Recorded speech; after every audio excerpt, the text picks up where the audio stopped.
O que te levou a opinar e ir pro rap? Foi o convívio? Foi o que já estava acontecendo ali? Como que conheceu o Detentos? O rap ele veio, vou falar como grupo. Certo. Aí a gente vai desenvolvendo. O Detentos eu conheci, eu não estava na mesma situação que os caras, preso.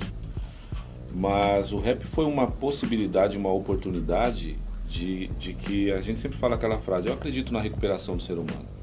E o rap ele deu a possibilidade de mostrar que realmente, mano, dava pra fazer uma outra parada que não fosse aquilo que os caras em si viviam. E foi uma baita de uma oportunidade porque quando o Iraí Campos, isso veio do Iraí Campos a ideia, fez uma parada de querer fazer uma coletânea dentro do presídio, com vários grupos de rap. O Detentos não foi o primeiro grupo de rap dentro da cadeia.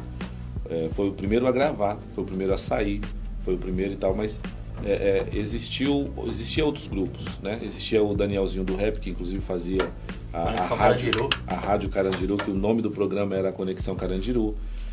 Existia já o Bola Mais Um, que é um grupo de samba. Existia já o 509E, que também ele foi na mesma ascensão, nesse mesmo tempo. E o Detentos teve a possibilidade de fazer o disco, porque era para ser uma coletânea. E a última fitinha que o Daniel Sansi mandou através do Raul Gil, que ele levava lá um pessoal lá para dentro lá, eles conseguiram então ouvir aquela Casa Cheia, Carandiru de Casa Cheia, então resolveram ali dar o play, em vez de fazer uma coletânea, fazer um grupo só. E aí lançaram o Detentos do Rap, com o Daniel Sansi, o Rony e um rapaz chamado do Rap. E aí foi essa primeira formação do Detentos. Quando eu vim, já estava no terceiro CD, e foi quando vim com a ideia forte. Eu conhecia os caras de uma outra forma, sim. Existia convívio artístico? Nenhum. Existia convívio de contato? Sim. Então eles vieram para uma rádio, se falamos, minha parada era outra situação, era outro tipo de contatos, infelizmente. E quando eu tive a possibilidade de trazer na rádio, aí veio a minha parte artística, porque aí eu já tinha uma escola de DJ.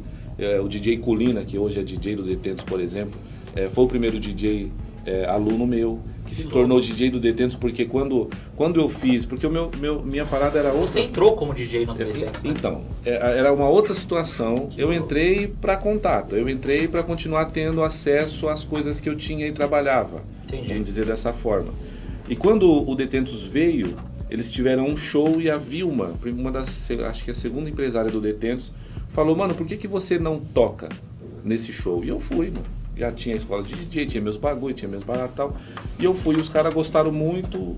Quando eu falo os caras que organizavam gostaram. Se identificou, nós já tínhamos um certo convívio em umas outras situações e eu acabei então adentrando. Quando eu fui tocar essa primeira vez, a gente pegou esse vínculo artístico agora. O Daniel Sansi, quando teve a possibilidade, nessa época ele já não estava, ele já tinha acontecido uma outra situação. Eu estou falando do grupo mesmo. Entendi. Saiu fora do grupo e aí foi quando eu consegui então ter acesso. Nesse acesso, artisticamente falando, foi top, porque fizemos alguns shows, virou. E aí nesse meio tempo usei alguns contatos que já tinha para a gente poder dar uma expandida. E nesses contatos veio o Sandro Paulista, que era uma gravadora top, que ele fez uma proposta por causa do nome, só pelo nome ele fez uma proposta para a Sony distribuir. E aí a Sony, pela história do grupo, eles falaram: eu não quero entrar como gravadora, mas a distribuição a gente faz. Você entra como gravadora, e aí os caras abraçaram o projeto. Nessa que abraçou o projeto foi quando eu coloquei a voz guia na ideia forte. Aquela... Quer fazer? Não. Vai você. Fazer? Aquela que fala, se liga, maluco, que a ideia é forte. Tipo, e quando eu coloquei a minha voz... E aí? Mas já é um parceiro forte. Já podemos fazer um... Você é louco. Conversa com Quando eu fiz essa música, depois a gente troca umas ideias. Com quem que eu falo aqui?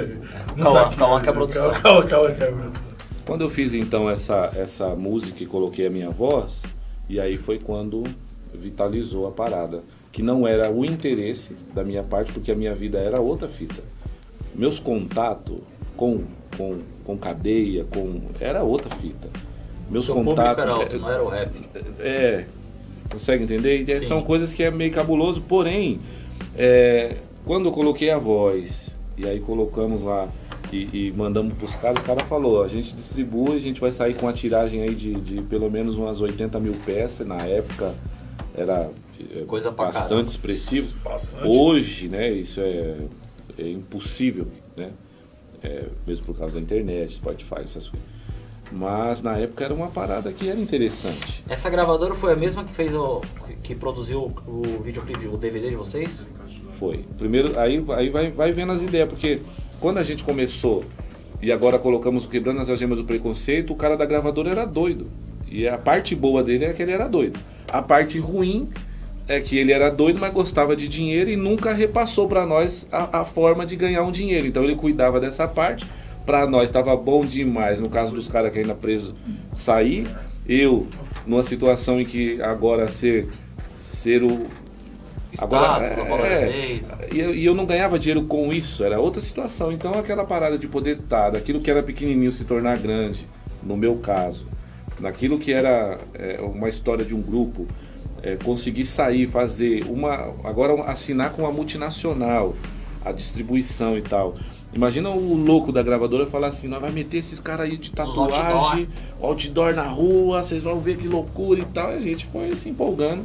Só que quando a gente viu o barulho que ele fez, e com a distribuição da Sony, a gente começou a perceber que a parada era grande.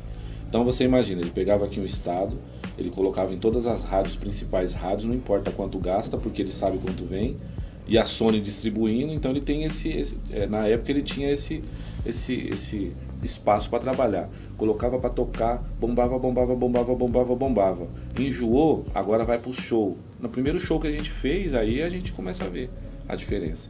Então, aí a perspectiva de lançar uma paradinha que era para ser pequena, de uma história de um grupo que talvez daria certo, quando ele viu o primeiro show, ele falou, vamos injetar mais. Só que agora vamos alcançar o país em vez de alcançar o estado.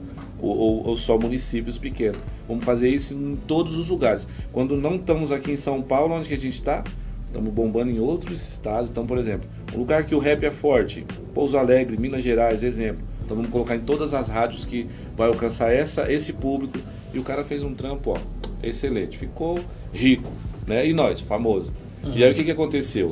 Consequentemente, nós se tornamos um dos grupos mais conhecidos, né? Então era ali Racionais, era Facção Central, Detentos do Rap. Aí a gente virava a música, ficava Detentos do Rap, até os caras do Racionais viravam a música na 105, por exemplo, um exemplo da rádio, né? Sim. Então ficava ali. Tocamos a ideia forte, ficamos em primeiro durante muito tempo. Aí Racionais lançava, aí a gente caía para segundo. Aí vinha o Facção Central, vinha em primeiro, Racionais em segundo e nós terceiro. Então as estatísticas, então as mais pedidas, as conexões, as parcerias. E aí agora o cara pega e fala assim, quer saber, nós já vai virar uma música com um anúncio, qual? Primeiro DVD de rap nacional. Aí eu falei, mano, o bagulho é além do que a gente imagina. E aí quando veio a questão do primeiro DVD de rap nacional, aí foi quando eu falei, mano, dá pra eu deixar de fazer o que eu faço e tipo realmente ali a cultura, né, vamos dizer assim, eu quero dizer esses nomes clichês, né, mas realmente a cultura ela pode mesmo resgatar a minha vida. E foi muito louco porque além de resgatar a minha vida dentro das duas aspas, né, não estou falando de tricotomia, não estou falando da parte espiritual ainda, mas estou falando de um novo rumo, realmente mudou, só que fez crescer. E nós é pior demais, porque aí quando faz crescer, agora aquilo que era pequenininho só no Capão, aí eu fiz ficar grande, mas não só no Capão. Então, quem é que vai ver o Detentos? Quem vê as letras que o Detentos canta? É os caras que vivem aquilo que nós vivia. Então, os caras brabos de outro lugar, de outra região, de outra, vai assistir nós, não era... E quando eles vão assistir, e aquilo que era pra ser pequenininho, aí a gente fez ser grande. Aí eu tô falando da minha vida, não o grupo em si. Pode crer. Mas eu me aproximei e usufruí em todos os sentidos, tanto com o rap, tanto com a vida que eu levava e tal, e o barato ficou grande, porém, aí entra uma parte triste pra caramba, porque a pior parte da minha vida não foi ter um sonho e nunca ter alcançado. Eu descobri que o sonho não a frustração não vem com o sonho que você não alcança. A frustração vem quando você alcança o sonho e começa a perceber. Caramba, eu tenho tudo, tio, mas eu continuo vazio. Então era muito louco, os holofortes, os bagulho, pá, os shows, cantar pra multidão, você fazer uma frase, que o meu sonho depois disso era, mano, eu quero fazer uma frase e a multidão repetir aquilo que eu canto. E aí eu consegui. Que louco. Só que o louco é que quando apagava os holofortes, o que isso tem a ver? Nada. Eu voltava pra dentro de uma casa que a minha família não acreditava no sonho que eu já tinha alcançado por causa da porcaria que eu era.